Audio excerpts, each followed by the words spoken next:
지난 시간에 이어서 불의한 청지기 비유에 대한 말씀을 오늘 마무리를 짓게 되는데 기억을 되돌려 볼까요? 불의한 청지기는 주인의 재산을 낭비했다 그랬습니다. 낭비한 그 내용을 주인이 알았습니다. 그래서 그 불의한 청지기는 이제 해고 통지가 이미 그에게 전달되어졌죠. 그런 소식을 접해 들었던 청지기는 자신의 행위가 잘못된 것을 반성하고 주인에게 재산을 낭비했던 것들을 만회하기 위해서 자기의 노력을 쏟아붓고 수고하고 애쓰고 그렇게 성심성의껏 주인의 손해를 끼친 것을 만회하기 위해 노력을 했던 사람이었던가? 그렇지 아니었습니다. 불의한 청지기는 거기에 더해서 주인에게 빚져 갔던 사람들의 정서를 임의로 수정을 했고 결국은 그 주인에게 있어서 더 큰 손해를 끼쳤던 인물이 불의한 청지기였습니다. 여러분, 이 비유의 말씀을 보면 세상의 시각은 어떠한가? 뭔가 잘못되고 뭔가 다른 사람에게 손해를 끼쳤을 때 율법에는 손해된 그 기준의 4배를 갚아야 되는 것이 율법이 규정해 있는 이스라엘의 율법인데, 그래서 뭔가 자기가 잘못했고 자기가 실수했고 다른 사람에게 손해를 끼쳤을 때 율법적인 사고, 세상적인 통념은 그 잘못된 부분을 만회하기 위해서 노력을 하고 그것을 갚기 위해서 애쓰고 수고하는 것이 이 세상의 모습이죠. 그런데 이 청지기는 전혀 주인에게 자기의 행한 그 손해를 갚으려고 노력한 것이 아님에도 불구하고 주인의 반응은 자기의 임의로 거짓 정서를 깎아주었던 그 모습을 두고 주인은 그 청지기를 칭찬했던 내용을 우리가 보았습니다. 그래서 이 비유의 말씀을 볼 때 우리가 세상을 살아가는 기본적인 가치 체계, 성경을 비유하면 율법적인 가치 기준에 준해서 이 비유의 말씀을 보면 도무지 이해하기가 힘든 비유 말씀이 불의한 청지기 비유 말씀이라 그랬습니다. 여러분, 이 비유의 말씀을 지금 주님이 왜 하고 있는가? 이 비유의 말씀을 듣고 있는 이들이 누구인가를 여러분 꼭 기억하셔야 된다 말씀을 드렸죠. 주님은 지금 예수님의 제자들과 그 제자들 곁에 섞여 있는 죄인과 세리들을 대상으로 하나님의 나라가 어떠한 것인가에 대해서 드러내기 위해서 이 말씀을 전하고 있다는 사실입니다. 여러분, 주인이 그 불의한 종을 칭찬했던 것은 주인의 재산을 낭비했던 것 혹은 주인에게 빚져 갔던 사람들의 정서를 임의로 주인의 허락 없이 수정해 주었던 것, 그것을 두고 칭찬한 것이 아니다 그랬습니다. 그리고 그렇게 주인의 정서를 임의로 수정해 간 그 사실이 주인이 모를 수 있을까? 모를 리가 없습니다. 본문에 보면 그 모든 과정들을 이미 주인은 다 훤히 알고 있습니다. 그럼에도 불구하고 주인이 이 청지기의 모습을 두고 지혜롭다라고 칭찬했던 것은 그 청지기가 자신의 수고나 자신의 어떤 노력에 의해서 그것을 보상하려고 한 것이 아닌 오히려 정반대로 주인에게 자신의 모든 불의함을 폭로하듯 다 드러내 보였다라는 거예요. 그래서 그 불의한 청지기는 무엇만 바라보고 있는가? 주인의 긍휼.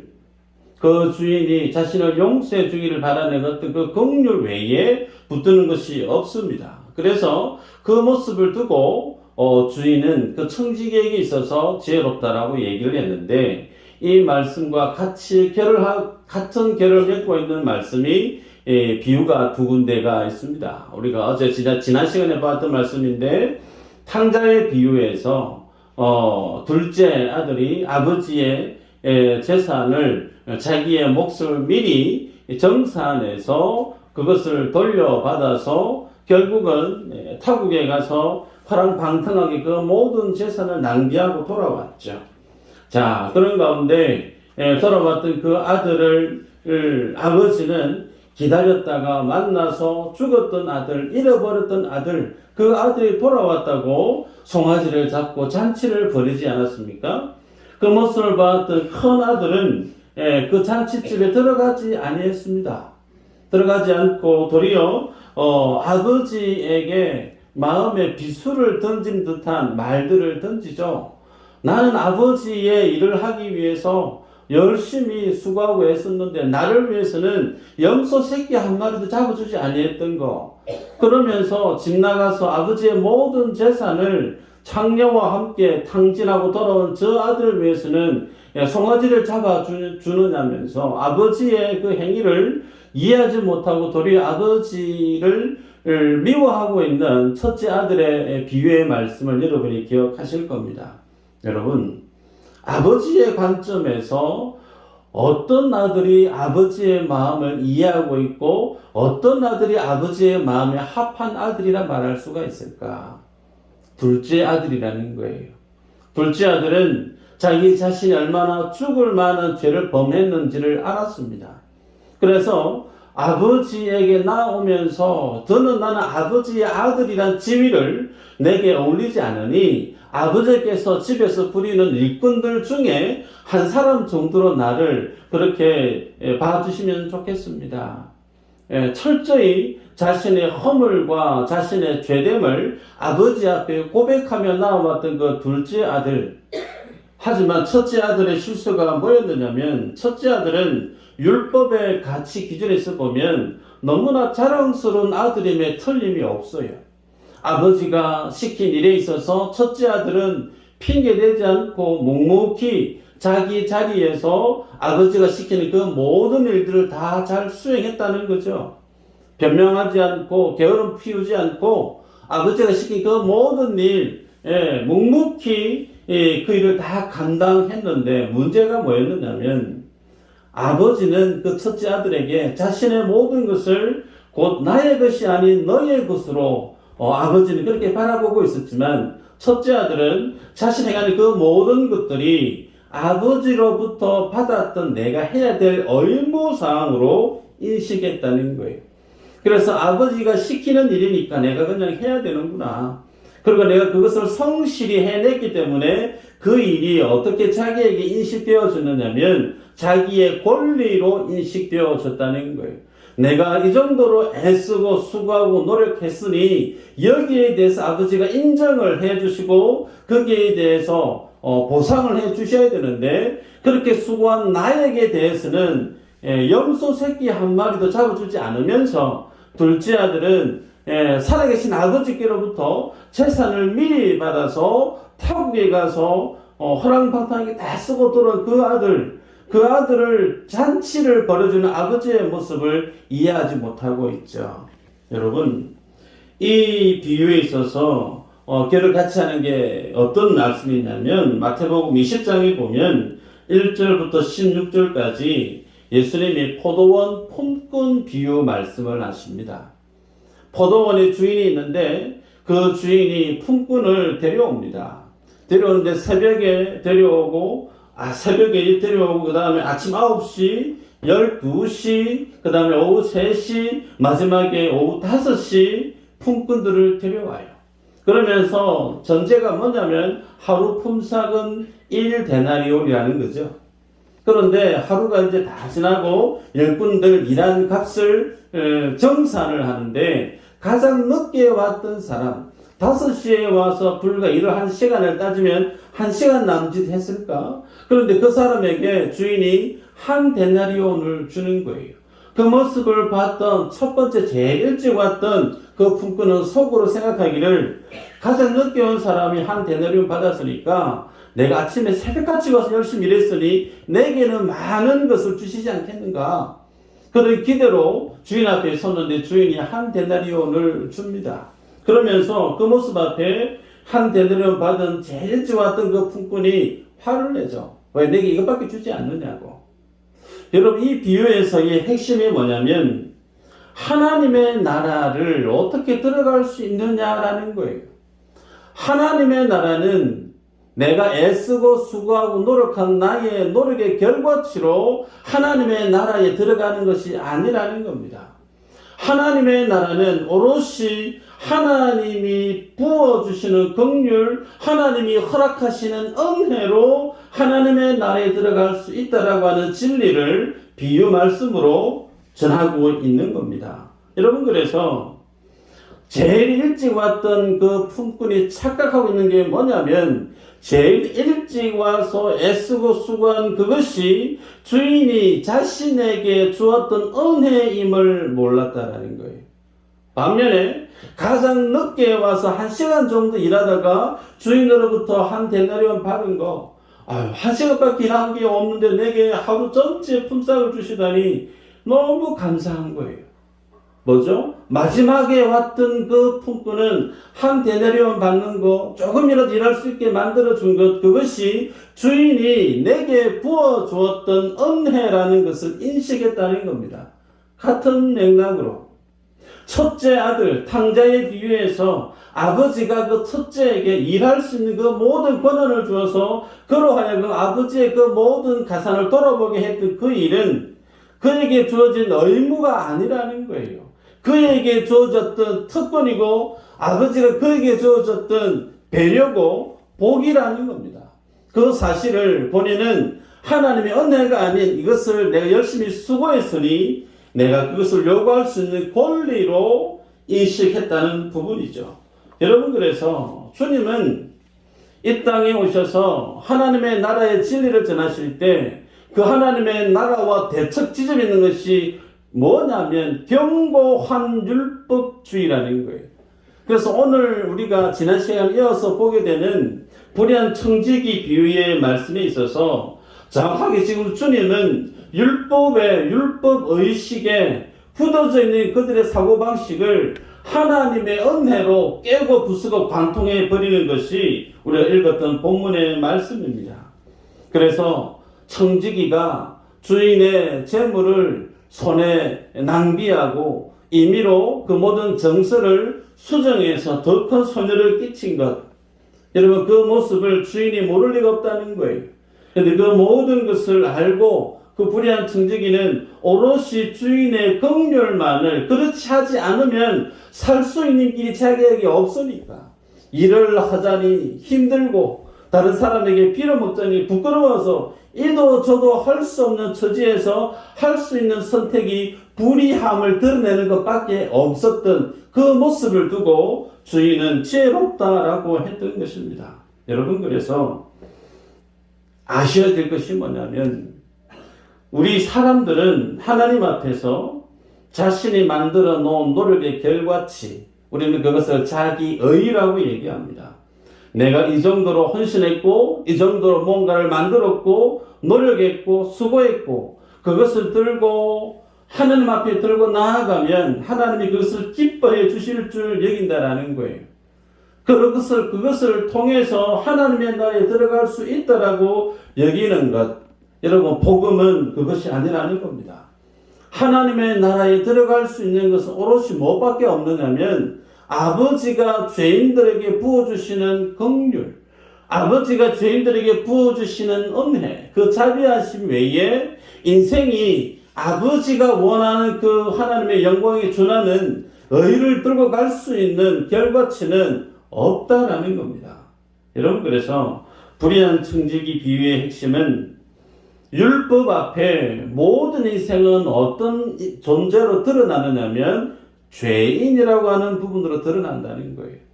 그 율법의 612가지가 넘는 율법의 잣대를 우리에게 척하니 엑스레이로 찍어버리면 무수히 드러나는 우리의 모든 허물들 앞에 인생은 하나님 앞에 똑같이 죄인이라는 겁니다.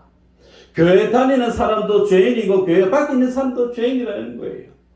이 죄인이라고 하는 리스트 앞에 나는 아닌데라고 할 수 있는 사람이 한 사람도 없다는 겁니다. 그래서 율법 앞에 드러난 나의 죄됨을 알게 되어질 때 그 죄인은 과연 그 문제를 어떻게 풀어야 될까?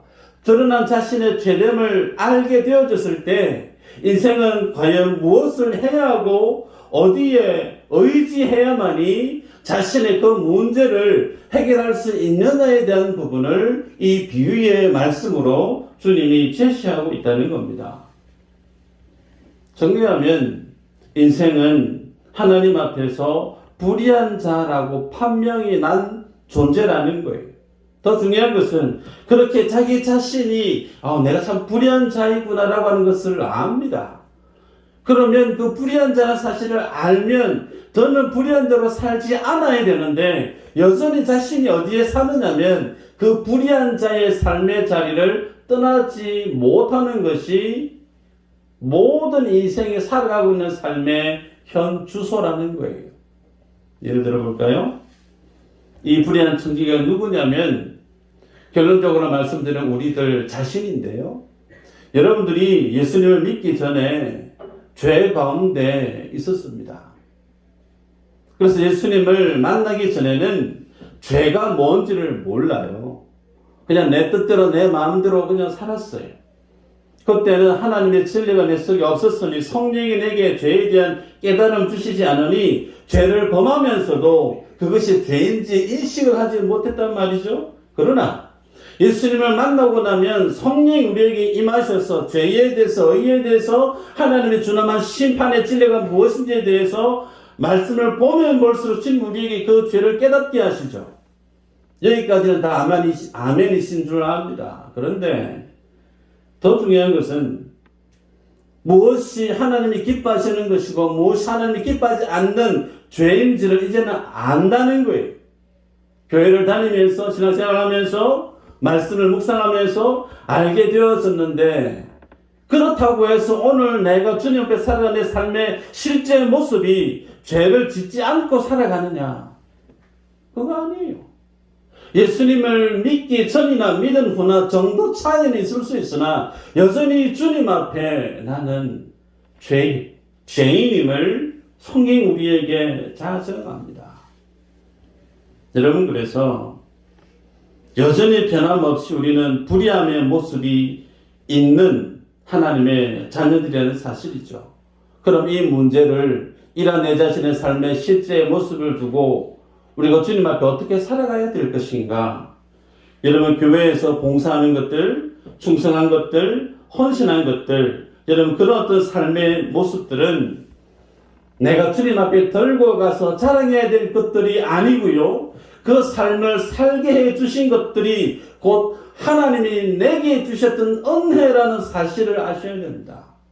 첫째 아들이 아버지로부터 아버지의 그 모든 일을 할 수 있었던 것은 해야 되는 의무사항이 아니고 마땅히 해야 될 아버지의 아들이기 때문에 그것이 자기의 몫이기 때문에 감사함으로 기쁨으로 일을 하는 거예요. 여러분이 밖에 나가서 일할 때 일하는 그 모든 결과치는 누구의 것이죠? 내 것이잖아요.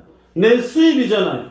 그 일을 함에 있어서 수고하고 힘든 것은 사실이나 그 속에 뭐가 있죠? 기쁨이 있습니다. 돈을 버니까 내가 살아갈 수 있고 돈을 버니까 처자식들을 먹여 살릴 수 있는 그래서 돈을 많이 벌면 벌수록 나에게는 더 많은 수고로움이 있으나 그것이 내 안에 원망이나 불평이 아닌 기쁨인 거예요. 이야, 오늘 돈 엄청 벌었다. 안 기뻐요? 기쁘잖아요. 우리 솔직히 해주십시다. 돈 많이 벌면 기쁘잖아요. 네. 여러분 그런데 그것이 하나님 앞에서 그 일을 하게 만든 것, 충성하게 만든 것, 주를 위해서 새벽같이 나와서 식사봉사는 그것이 해야 될 일이라고 하는 의무사항이 아닌 하나님의 영광을 위해서 주님 우리를 부르신 은혜라는 사실이에요. 새벽에 나와서 일하는 거, 새벽 오후 5시에 나와서 일하는 거, 왜 내게 이것밖에 주지 않느냐고. 가장 일찍 왔던 포도원 품꾼에 비유해서 그 사람이 관광한 게 뭐라고요? 아침 일찍 나와서 일할 수 있었던 것이 권리가 아닙니다. 의무가 아니에요. 주인이 그 사람에게 주었던 은혜라는 사실입니다. 그러게 여러분, 우리가 주님 앞에 살아갈 때 하나님이 주신 그 은혜를 의무감이나 권리로 오해해서는 안 된다는 거죠. 성경은 우리들이 이 불의한 청지기와 같이 주님의 긍휼과 자비 외에 의지할 것이 전무한 죄인이라고 우리에게 선언합니다. 자, 여기까지 여러분이 잘 따라오고 이해가 되었다면 이제 9절 이후의 내용이 여러분 이해가 될 겁니다. 9절에 보면 내가 너희에게 말하노니 불의의 재물로 친구를 사귀라. 그리하면 그 재물이 없어질 때에 그들이 너희를 영주할 초소로 영접하리라 그랬습니다. 자, 하나씩 풀어가십시다. 예수님이 이 재물을 불의하다 그렇게 말씀을 해요. 여러분, 불의한 재물로 친구를 사귀라. 도대체 이 말씀은 그러면 불법을 행하고 편법을 행하고 어엿돈 돈 많이 모아가지고 친구를 사귀라는 그 뜻인가? 예수님 믿으면 정직해야 된다고 알고 있는데 도무지 말씀이 어렵다, 혼란스럽다. 그렇게 다가올 수 있습니다. 자, 여기에서 여러분, 주님이 왜 재물을 불의하다라고 말씀하시는가? 여러분, 돈이 악합니까? 선합니까? 답이 어려운가요? 선하요. 할렐루야. 시원해서 좋습니다. 예. 예. 정확하게 얘기하면 돈은 선하지도 않고 악하지도 않는 가치 중립적이죠. 그것을 어떻게 쓰느냐에 따라서 달라질 수 있는데, 그런데 왜 예수님은 불의한 재물이라고 그렇게 표현하고 있는가? 자, 풀어갈까요? 창세기로 가십시다. 하나님이 에덴 동산을 만드셨어요. 그 에덴 동산에 결핍이 있었던가? 없었습니다. 하나님의 모든 것을 아담과 하와에게 풍족히 주었어요. 거기에는 모든 것이 다 완전했기 때문에 부족한 것이 없습니다. 그런데 인생이 하나님 앞에 죄를 범하게 되어지죠. 그것으로 그들이 추방을 당하게 되어집니다. 인간 세상에 나와서 그들이 세상을 살아갈 때 가장 필요했던 것이 뭐냐면 그들에게 주어진 결핍의 문제를 어떻게 풀어갔느냐면 소위 돈이라고 하는 것, 재물이라고 하는 것, 그것을 통해서 자신들의 그 부족함을 해결하려 했다는 거예요. 여러분, 그래서 그 재물은 하나같이 하나님을 의지하는 믿음의 대척 지점에 있는 것이 인간이 바라고 의지하는 재물의 성격이라는 겁니다. 그래서 그 재물을 많이 가진 사람이 세상을 다스리는 소위 1%의 지존이 될 수 있죠. 자, 그렇게 살아왔던 삶의 내용에서 주님이 이집트에서 그들을 이끌어냅니다. 출애굽을 시키죠. 40년간 광야에서 하나님이 그들을 훈련시킵니다. 그 40년의 시간 동안 그들이 출애굽을 했을 때 입고 나왔던 옷이나 신발이 해였다 그랬던가요? 해이지 아니했다 그랬죠. 그들이 씨 뿌리면서 농사지어서 40년 동안 광야에서 밥 먹고 그들이 생명을 유지했던가요? 그렇지 않죠. 그 40년 동안 주님이 철저히 하늘의 만나와 메추라기를 통해서 하나님의 다스림, 철저히 하나님의 주권 아닌 하나님의 그 다스림 아래 이스라엘 백성들은 40년간 그 광야에서 그들의 생명을 이어갔습니다. 그래서 그 하나님의 다스림 안에 40년 훈련했던 그들이 가나안 땅에 들어가서 동일하게 하나님의 완전한 다스림 안에 있어야 되는데 우리가 알고 있는 이스라엘의 역사는 전혀 그렇지 아니했습니다. 하나님의 다스림이 싫어서 우리에게도 왕을 달라. 그래서 일대 왕이 사울이 세워지지 않습니까? 그때부터 이스라엘은 하나님을 의지하는 것이 아닌 세상의 힘을 의지하기 시작했습니다. 그 세상의 힘의 중심에 있는 것이 뭐냐면 재물이고 돈이라는 거예요. 그래서 성경에 재물이라고 하는 이 표현이 원어로는 맘몬으로 기록되어져 있죠. 그래서 맘몬은 쉽게 보면 돈으로 그렇게 이해할 수 있으나 총체적인 내용은 하나님을 의지하지 않고 또 다른 무엇을 의지해서 자신의 삶을 영위하고 자신의 삶을 지켜가기 위한 모든 총화, 그것을 성경은 맘몬으로 규정하고 있어요. 그러기에 하나님을 신뢰하지 않고 주님 앞에 죄를 범함으로 일어난 것이 뭐냐면 돈이라는 거예요.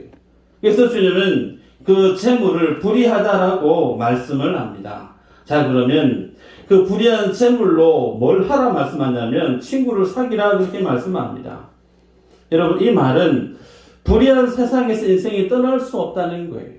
이 불의한 세상의 구조 속에 성도가 그 세상을 떠나서 살아갈 수 없는 그 구조 속에 여전히 자기는 자기 자신을 위해서, 재물을 위해서 산다는 거예요. 그런데 그 재물로 친구를 사귀라? 그 말의 의미는 그렇게 모은 자기를 위해서 그렇게 모아왔던 그 모든 돈을 어떻게 쓰라라고 말하고 있느냐? 친구를 위해서 쓰라는 거예요. 그 친구가 누구냐?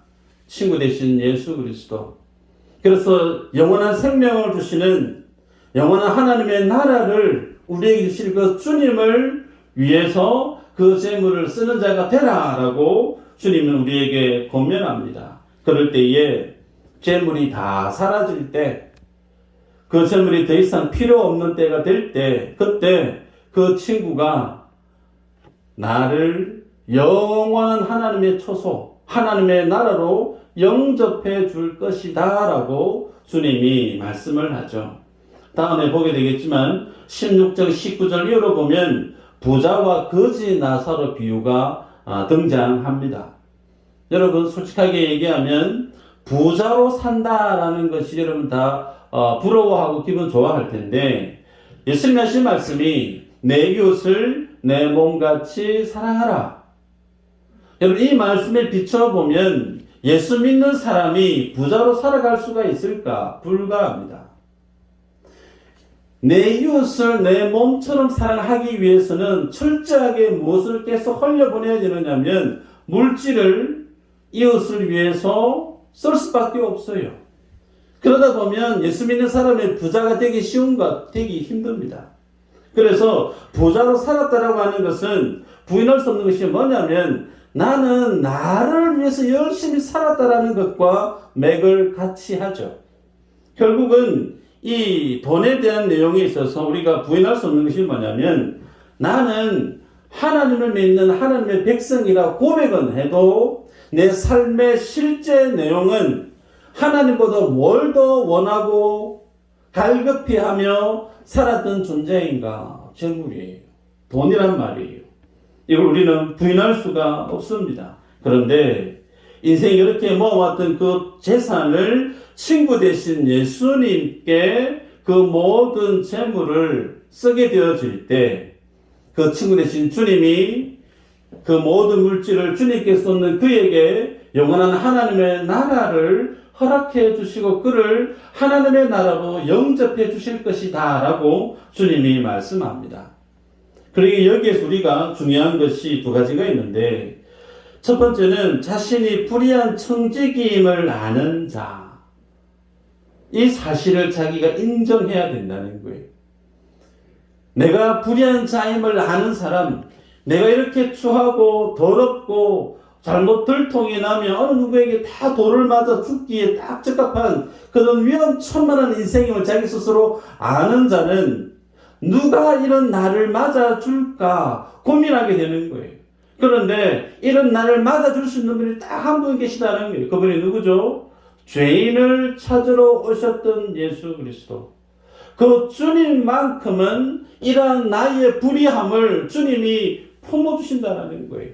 그래서 그런 주님을 만난 이 불의한 청지기에게 주님 하시는 말씀이 그 불의한 재물을 친구를 사귀는 데 쓰라 라고 말씀을 합니다.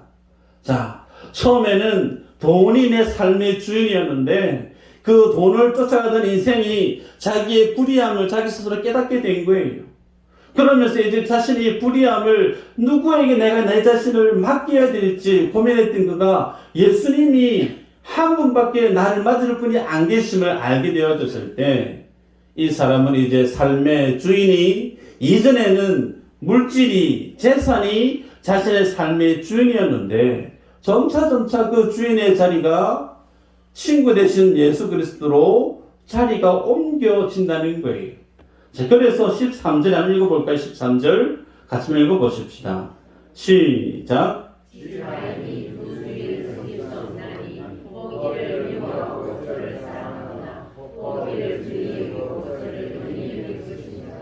너희는 하나님과 재물을 겸하여 섬길 수 없느니라. 아멘. 하나님이 원하시는 사람이 어떤 사람이냐면 두 주인을 섬기는 자가 아니고 주인 한 사람. 그런데 이왕이면 그 주인이 돈 말고 하나님 대신 예수 그리스도를 삶의 주인으로 섬기는 자, 그를 하나님의 주의 자녀라, 하나님의 백성이라, 천국 시민이라 주님이 명하신다라는 거죠. 그러기에 이 말씀 앞에 우리 스스로 질문을 던져야 될 것은 내 삶의 실제 주인이 누군가에 대한 질문을 던지지 않을 수가 없습니다. 우리가 늘 찬양하고 고백할 때는 하나님이 나의 주인입니다, 그렇게 고백은 해요. 근데 실제가 어떤가? 설교 준비하면서 내가 하나님 뵙고 싶어서, 하나님의 음성 듣고 싶어서 깝깝해하고 안달해하고 잠 못 자고 잠 설치며 살았던 날들보다 돈 없어서 당장에 해결해야 될 그 모든 것들을 해결하지 못해서 돈이 없어서 어떡하지? 그렇게 나를 지샌 날들이 훨 많더라. 여기에 공감하십니까? 솔직해서 너무 좋아요.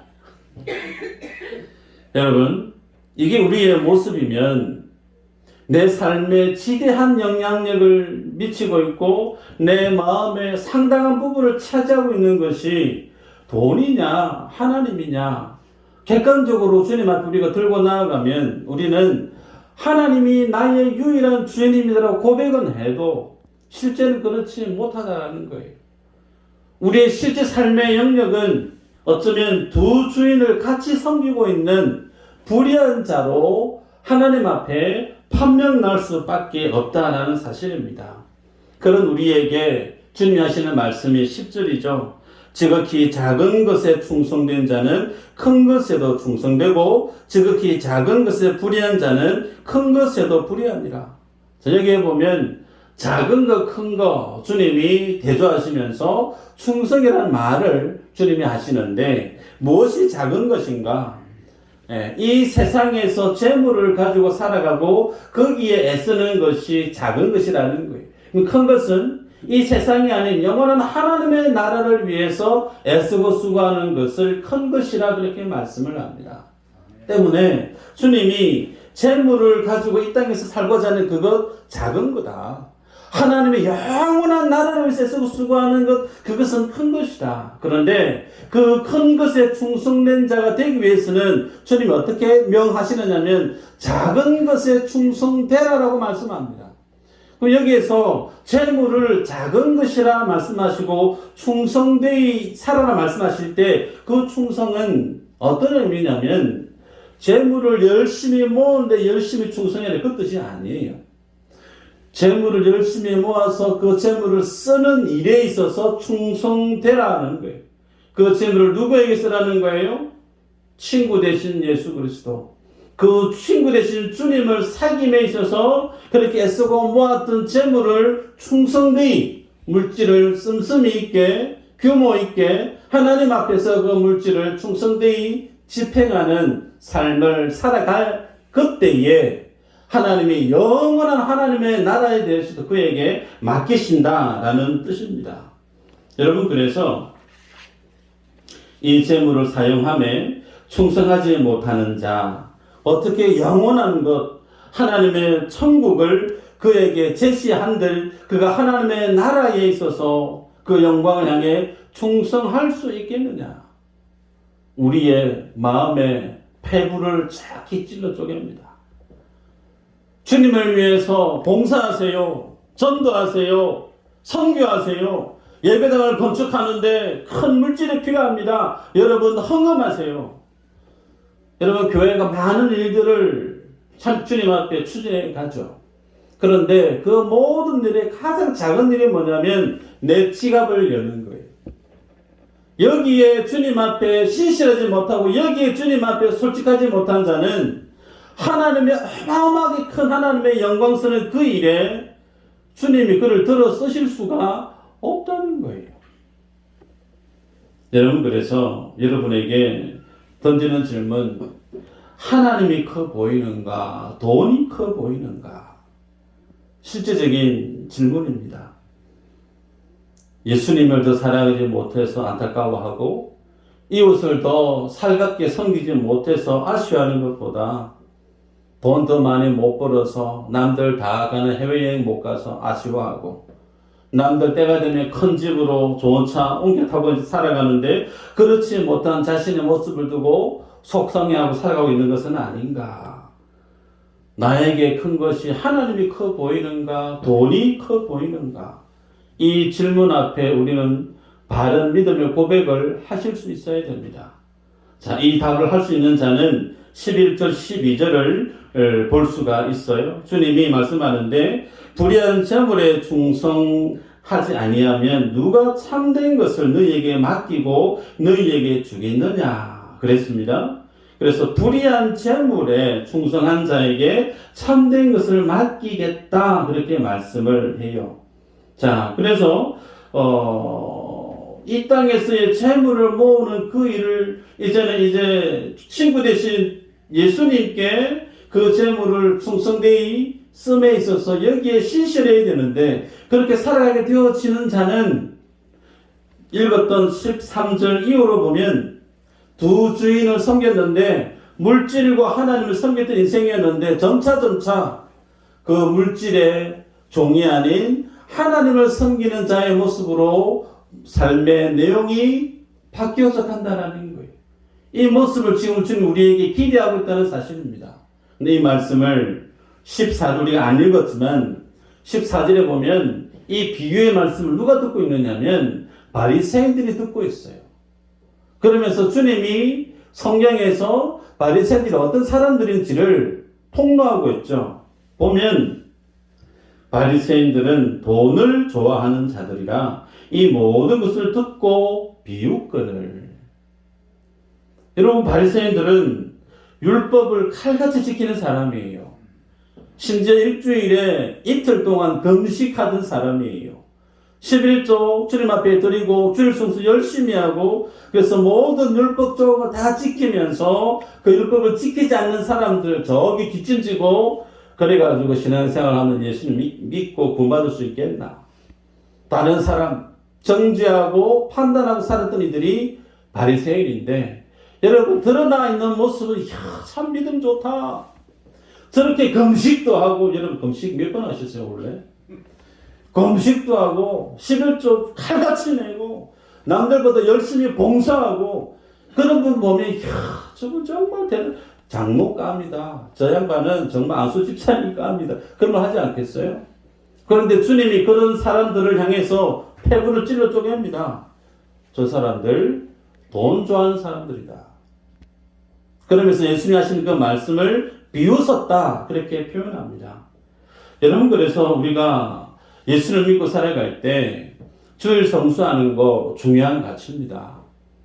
11조 헌금 주님 앞에 물질에 있어서 물질의 종이 아닌 나는 하나님의 종으로서 살아야지. 그래서 물질에 대해서 주님이 원하시는 대로 믿음으로 할 수 있는 거 참 대단한 거 맞아요. 교회에서 봉사 열심히 하는 거 훌륭한 거 맞아요. 그래서 다른 사람들에게 믿음의 선한 영향을 미치는 거 꼭 필요합니다. 그런데 이러한 신앙의 행위들이 우리의 신앙의 목표가 되어서는 안 된다는 거예요. 우리의 신앙의 목표, 그것은 내 가진 돈, 내 가진 건강, 내가 모든 그 가지고 있는 것들이 나중에는 다 잃게 되어지는 날이 온다는 거예요. 마치 불의한 청지기가 너 이제 아웃이야 하고 통제받은 것을 들고 있으면서 때가 되면 내가 이제는 모든 것을 잃게 되는 날이 오겠구나. 그것을 아는 자는 뭐 한다는 거예요? 그 모든 것을 잃어버렸을 때 자신을 내가 맡길 수 있는 친구를 사귀는 거, 여기에 집중하는 거죠. 마찬가지입니다.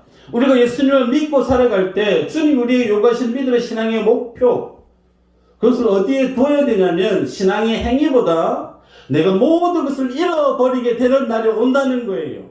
건강도 물질도 심지어 내 생명도 다 잃어버리게 되는 그 날이 올 때에 내가 모든 것을 주님께 내어 맡기고 편안히 주님을 뵐 수 있는 친구 대신 예수 그리스도 사귀는 그 일에 충성되라라고 주님 우리에게 도전하고 있다는 사실이에요. 이게 오늘 우리가 주님 앞에 믿음의 삶을 살아가면서 날마다 붙들어야 되고 날마다 그 하나님의 진리 앞에 나를 세워가야 될 기준입니다. 나의 친구 되신 예수 그리스도를 사귀는 그 일에 여러분이 날마다 수고하셔야 된다는 사실이에요. 이거 안 하면서 다른 거 열심히 관심 갖고 열심히 노는 거 의미 없다는 거예요. 친구 되신 예수님을 더 깊이 사귀는 그 일에 여러분들이 믿음에 올인할 수 있는 주인공도 되시기를 주의 이름으로 축복합니다. 기도합니다.